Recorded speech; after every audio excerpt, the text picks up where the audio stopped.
Channel. Good morning friends, happy Sunday. আজকে আপনাদের জন্য ধোকার ডালনার রেসিপি নিয়ে এসেছি। এই ধোকার ডালনাটা করার জন্য আগের দিন ছোলার ডালটাকে ভালো করে ভিজিয়ে রেখেছিলাম। আজকে যখন ধোকা করছি এটাকে পেস্ট করে নিয়েছি। পেস্ট করে ধোকার মধ্যে লঙ্কা গুঁড়ো, হলুদ গুঁড়ো, একটু জিরে গুঁড়ো, ধনে গুঁড়ো, আদা বাটা, হিং, নুন, মিষ্টি দিয়ে ধোকাটাকে ভালো করে মেখে নিলাম।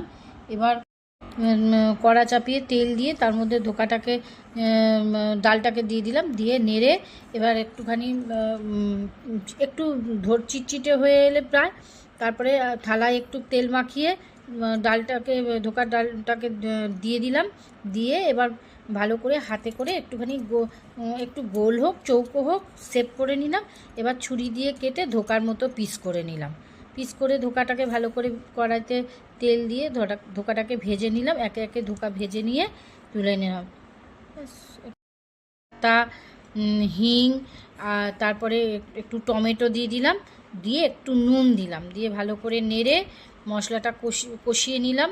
এবার তার মধ্যে জিরে গুঁড়ো, হলুদ গুঁড়ো, লঙ্কা গুঁড়ো, ধনে গুঁড়ো, আদা বাটা, নুন, মিষ্টি দিয়ে এবার ভালো করে মশলাটাকে একটু কষিয়ে একটু সামান্য জল দিলাম যাতে মশলাটা পুড়ে না যায়। ভালো করে কষিয়ে নিয়ে তার মধ্যে আলুগুলো দিলাম। আলুগুলোও এবার ভালো করে মশলার সাথে কষিয়ে নিয়ে জল ঢেলে দিলাম।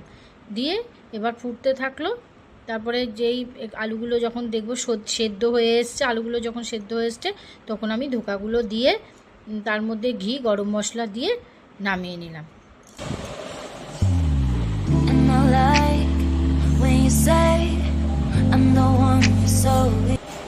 আজকে ধোকা বানিয়েছি।